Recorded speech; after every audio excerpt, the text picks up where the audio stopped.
Hello friends, welcome to Bhumika's kitchen. ನಾನು ನಿಮ್ಮ ಭೂಮಿಕಾ ಸುದರ್ಶನ್. ಇವತ್ತು ಸಿಂಪಲ್ ಆಗಿ ಒಂದು ಮಸಾಲೆ ರೈಸ್ ಮಾಡೋದು ಹೇಗೆ ಅಂತ ತೋರಿಸ್ತಾ ಇದ್ದೀನಿ. ಈ ಒಂದು ಮಸಾಲೆ ರೈಸ್ಗೆ ಯಾವುದೇ ಒಂದು ತರಕಾರಿ ಹಾಕ್ತಾ ಇಲ್ಲ. ಫಟಾಫಟ್ ಅಂತ 10 ನಿಮಿಷದಲ್ಲಿ ರೆಡಿಯಾಗಿ ಹೋಗ್ಬಿಡುತ್ತೆ. ತರಕಾರಿ ಇಲ್ಲೇದಾಗ ಇದನ್ನು ಮಾಡ್ಕೋಬೋದು. ಇಲ್ಲಾಂದರೆ ಮಕ್ಕಳು ತರಕಾರಿ ತಿನ್ನೋದಕ್ಕೆ ಬೇಜಾರು ಬೀಳ್ತಾರಲ್ಲ, ಆ ಟೈಮಲ್ಲಿ ಮಾಡ್ಕೊಡ್ಬೋದು. ಇಲ್ಲ ನಿಮ್ಮ ಮನೆಯಲ್ಲಿ ಸ್ಪೆಷಲ್ ಗ್ರೇವಿಗಳೇನಾದರೂ ಮಾಡಿದರೆ ಅದಕ್ಕೂ ಇದು ಸೆಟ್ ಆಗುತ್ತೆ. ಈ ಒಂದು ಸಿಂಪಲ್ ಮಸಾಲೆ ರೈಸ್ನ ಮಾಡಿಕೊಂಡು ಆ ಗ್ರೇವಿಗಳ ಜೊತೆ ಸರ್ವ್ ಮಾಡ್ಕೋಬೋದು. ಹಾಗೆ ನಾನು ಇವತ್ತು ವಿಜುವಲಿ ಇಂಪ್ಯಾರ್ಡ್ಗಳಿಗೆ ಒಂದು ಟಿಪ್ಸ್ಗಳನ್ನ ಕೊಡ್ತಾ ಇದ್ದೀನಿ. ಕೊನೆಯವರೆಗೂ ವಿಡಿಯೋಗಳನ್ನ ನೋಡಿ, ಆವಾಗ ನಿಮಗೆ ಗೊತ್ತಾಗುತ್ತೆ. ಇವಾಗ ಈ ಮಸಾಲೆ ರೈಸ್ ಮಾಡೋದು ಹೇಗೆ ಅಂತ ನೋಡೋಣ ಬನ್ನಿ. ಸ್ಟವ್ ಆನ್ ಮಾಡಿಕೊಂಡು ಕುಕ್ಕರ್ ಒಳಗಡೆ 2 ಟೇಬಲ್ ಸ್ಪೂನ್ ಎಣ್ಣೆ ಹಾಕಿದ್ದೀನಿ. ಎಣ್ಣೆ ಒಂಚೂರು ಚೆನ್ನಾಗಿ ಬಿಸಿ ಆಗಲಿ.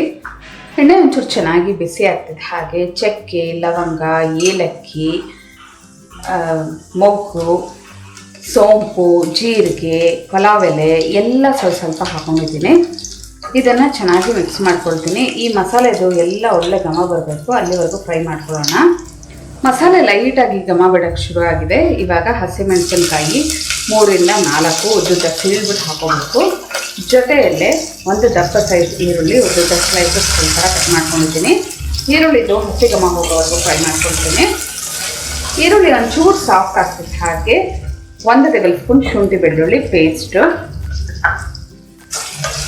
ಶುಂಠಿ ಬೆಳ್ಳುಳ್ಳಿದು ಹಸಿ ಘಮ ಹೋಗಬೇಕು, ಅಲ್ಲಿವರೆಗೂ ಫ್ರೈ ಮಾಡ್ಕೋಬೇಕು. ಇದ್ರದ್ದು ಟೇಸ್ಟ್ ಇರೋದೇ ಈ ಒಂದು ಫ್ಲೇವರಿಂದ ಒಳ್ಳೆ ಘಮ ಬರಬೇಕು. ಶುಂಠಿ ಬೆಳ್ಳುಳ್ಳಿದು ಹಸಿ ಘಮ ಎಲ್ಲ ಹೋದ್ರೇ ಈ ಒಂದು ರೈಸ್ಗೆ ಒಳ್ಳೆ ಟೇಸ್ಟ್ ಬರೋದು. ಶುಂಠಿ ಬೆಳ್ಳುಳ್ಳಿದು ಹಸಿ ಘಮ ಹೋಗಿದೆ. ಇವಾಗ 1 ಹಿಡಿಯಷ್ಟು ಮೆಂತ್ಯ ಸೊಪ್ಪನ್ನ ಸಣ್ಣದಾಗಿ ಕಟ್ ಮಾಡಿಬಿಟ್ಟು ಹಾಕೊಳ್ತಾ ಇದ್ದೀನಿ.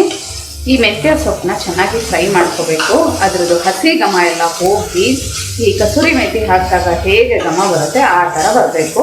ನಿಮ್ಮ ಹತ್ರ ಮೆಂತ್ಯ ಸೊಪ್ಪಿಲ್ಲ ಅಂತ ಅಂದರೆ ಏನು ಪರವಾಗಿಲ್ಲ, 1 ಟೀ ಸ್ಪೂನಷ್ಟು ಕಸೂರಿ ಮೆಥಿನ ಹಾಕೊಳ್ಳಿ. 3ರಿಂದ 4 ನಿಮಿಷ ಮೀಡಿಯಮ್ ಟು ಲೋ ಫ್ಲೇಮಲ್ಲೇ ಮೆಂತ್ಯ ಸೊಪ್ಪನ್ನ ಚೆನ್ನಾಗಿ ಫ್ರೈ ಮಾಡ್ಕೊಂಡಿದ್ದೀನಿ. ನಾನು ಹಾಕಿದಾಗ ಎಷ್ಟಿತ್ತು, ಇವಾಗ ನಿಮಗೆ ಇದನ್ನು ಟಚ್ ಮಾಡ್ತಾ ಇದ್ರೇ ಗೊತ್ತಾಗ್ತಾ ಇದೆ ಎಷ್ಟು ಕಮ್ಮಿ ಆಗಿದೆ ಅಂತ. 1/4 ಟೀ ಸ್ಪೂನಷ್ಟು ಅರಿಶಿನ ಯಾವಾಗಲೂ ಕೊನೆಯಲ್ಲಿ ಹಾಕೊಳ್ಳಿ, ಆವಾಗ ಕಲರು ಚೆನ್ನಾಗಿರುತ್ತೆ ಅಂತ ಹೇಳ್ತಾರೆ. ಚೆನ್ನಾಗಿ ಮಿಕ್ಸ್ ಮಾಡ್ಕೊಳ್ತಾ ಇದ್ದೀನಿ. ಇವಾಗ ಇದಕ್ಕೆ ಬಿಸಿ 2 ಕಪ್ಪಷ್ಟು ನೀರು ಹಾಕೊಳ್ತೀನಿ. ಯಾವುದೇ ಒಂದು ರೈಸ್ ಪ್ರಿಪೇರ್ ಮಾಡಬೇಕಾದ್ರೆ ಬಿಸಿನೀರನ್ನೇ ಹಾಕೊಳ್ಳಿ, ಆವಾಗ ಬೇಗ ಆಗುತ್ತೆ. ಜೊತೆಗೆ ಆ ಒಂದು ಟೆಂಪ್ರೇಚರ್ ಕೂಡ ಮೇಂಟೈನ್ ಆಗುತ್ತೆ.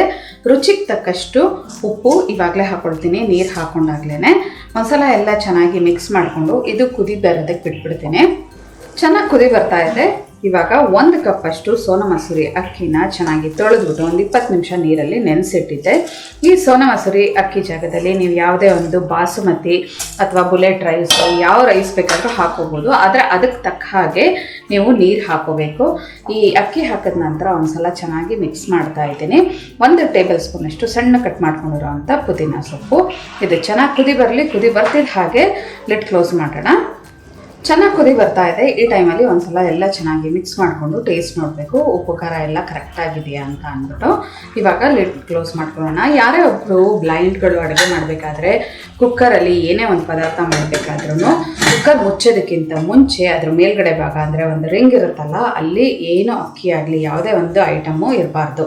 ಕ್ಲೀನ್ ಮಾಡಿಕೊಂಡು ನಂತರ ಲಿಡ್ ಕ್ಲೋಸ್ ಮಾಡ್ಕೋಬೇಕು. ಇವಾಗ ಹೈ ಫ್ಲೇಮಲ್ಲಿ 1 ವಿಷಲ್ ಕೂಗಿಸ್ಕೊಂಡು ಲೋ ಫ್ಲೇಮಲ್ಲಿ 1 ವಿಷಲ್ ಕೂಗಿಸ್ಕೊಳ್ತೀನಿ. ಆವಾಗ ಪರ್ಫೆಕ್ಟಾಗಿ ಕುಕ್ ಆಗಿರುತ್ತೆ ರೈಸು. ಪ್ರೆಷರ್ ಬಿಟ್ಟಿದೆ.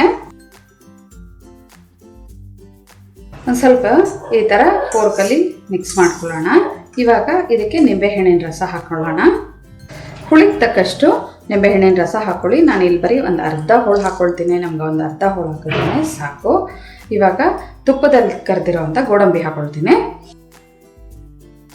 1 ಸ್ಪೂನ್ ತುಪ್ಪ ತೊಗೊಂಡು 1 ಟೇಬಲ್ ಸ್ಪೂನಷ್ಟು ಗೋಡಂಬಿ ಹಾಕ್ಕೊಂಡು ಫ್ರೈ ಮಾಡ್ಕೊಂಡಿದ್ದೀನಿ. ಇದನ್ನು ಚೆನ್ನಾಗಿ ಮಿಕ್ಸ್ ಮಾಡ್ಕೊಳ್ತೀನಿ. ಯೂಶಲಿ ಎಂಪೈರ್ಡ್ಗಳು ಗೋಡಂಬಿ ಹೆಂಗಪ್ಪ ಕರಿಯೋದು, ಸೀದೋಗ್ಬಿಡುತ್ತೆ ಅಂತ ಅಂದ್ಕೊಳ್ತೀರಾ ಅಲ್ವಾ? ನಾನು ಸಾಕಷ್ಟು ಸಲ ಸೇರಿಸಿದ್ದೀನಿ. ಏನಿಲ್ಲ, ಒಂದು ಚಿಕ್ಕ ಬಾಣಲಿ ಒಳಗಡೆ 1 ಸ್ಪೂನ್ ತುಪ್ಪ ಜೊತೆಗೆ ಗೋಡಂಬಿ 2 ಅಟ್ ಎ ಟೈಮ್ ಹಾಕ್ಕೊಂಡು 30 ಸೆಕೆಂಡಿಂದ 1 ನಿಮಿಷ ನೀವು ಸ್ಟಿರ್ ಮಾಡಿದ್ರೆ ಸಾಕು. ನಿಮಗೆ ಗೋಡಂಬಿ ಚೆನ್ನಾಗಿ ಫ್ರೈ ಆಗಿರುತ್ತೆ. ನಂತರ ತಕ್ಷಣ ತೆಗೆದು ಬಿಡಬೇಕು. ನೋಡಿ, ಸರ್ವ್ ಮಾಡೋದಕ್ಕೆ ಬಿಸಿ ಮಸಾಲೆ ರೈಸ್ ರೆಡಿ ಇದೆ. ನೋಡಿ, ಬಿಸಿ ಮಸಾಲೆ ರೈಸ್ ತಿನ್ನೋದಕ್ಕೆ ರೆಡಿಯಾಗಿದೆ. ನೋಡಿ, ಇದಕ್ಕೆ ಒಂಚೂರು ಮೆಣಸಿನ್ಕಾಯಿ ಜಾಸ್ತಿ ಹಾಕಿ ನಾನು ಮಾಡಿರೋದ್ರಿಂದ ಯಾವುದೇ ಒಂದು ಗ್ರೇವಿ ಆಗಲಿ, ಚಟ್ನಿ, ರಾಯ್ತ ಏನೂ ಬೇಕಾಗಲ್ಲ. ಹಾಗೆ ತಿನ್ಬೋದು. ತುಂಬಾ ರುಚಿಯಾಗಿರುತ್ತೆ. ನೀವು ಒಂದ್ಸಲ ಟ್ರೈ ಮಾಡಿ ಹೇಗಿದೆ ಅಂತ ನನಗೆ ಕಮೆಂಟ್ ಬಾಕ್ಸಲ್ಲಿ ತಿಳಿಸಿ. ಇವತ್ತಿನ ಈ ರೆಸಿಪಿ ನಿಮ್ಗೆ ಇಷ್ಟ ಆದರೆ ಲೈಕ್ ಮಾಡಿ, ಶೇರ್ ಮಾಡಿ. ಯಾರೆಲ್ಲ ಇನ್ನು ಭೂಮಿಕಾಸ್ ಕಿಚನ್ಗೆ ಸಬ್ಸ್ಕ್ರೈಬ್ ಆಗಿಲ್ಲ ದಯವಿಟ್ಟು ಸಬ್ಸ್ಕ್ರೈಬ್ ಆಗಿ. Thanks for watching.